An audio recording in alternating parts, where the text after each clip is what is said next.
Yeah, well, I really, the question was if why I like to ride on these surfaces, and we just arrived in Australia some month ago, and that was the first thing we said when we're gonna practice and train with our horses at home. That's definitely a surface what we want to have, and that's how we came in contact with Sue Lawrence about the surface, and like she's got it here, that's really the perfect thing for every weather.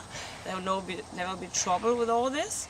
And we have those surfaces all over in Europe in the meantime, big shows, small shows, wherever you can imagine where they can be put in for jumping, for dressage, for everything. And we're just adding up a bit with having some mats imported, or not we, Sue is importing the mats, and we're putting them underneath because they give a little bit more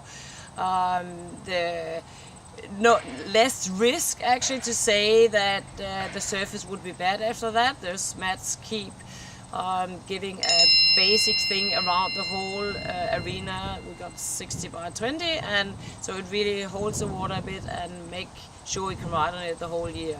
I think the good thing too about the mats is that they create a really stable base that's not going to change over time. So the mats are non-slip and non-wear. They have water storage cups in them as well, so it allows the water to drain through, but it also stores water underneath the surface, so the surface can be self-watered, I suppose. And so you don't get any variation in your base where you're not getting sort of spots that are wearing away over time. It's just consistent and stable over the years.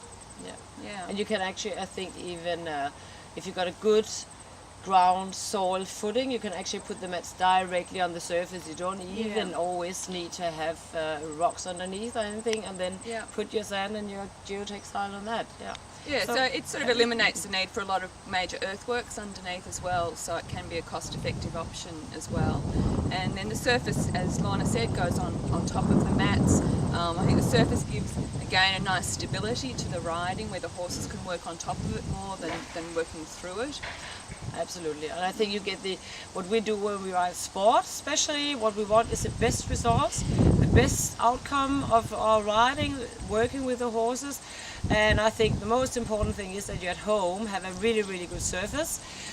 You can cope with perhaps 20 minutes on a show where you haven't got that good one, but the most time of the year that you should spend that on a really good surface. That's good for the horses, also for the health, no doubt about that.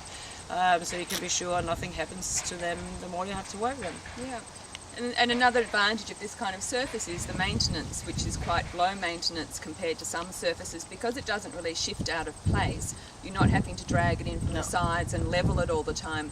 You can just run over it with a little pasture harrow, or you can buy specialty grooming equipment, but it's a matter of just fluffing over rather than actually moving the surface itself around. Absolutely. Yeah. We have had footings like that in South Spain, and they did it in the morning, they made everything even, and in the afternoon after the show, that was about 200 horses being ridden there, and you couldn't see anything, not at all. No, it's amazing. And the same thing with jumping. It's great to jump on as well because it still gives a good firm surface underneath for the horses to come off, but you can jump from the same spot, and you're not getting those great big holes where the horses are taking off and landing. It stays nice and stable.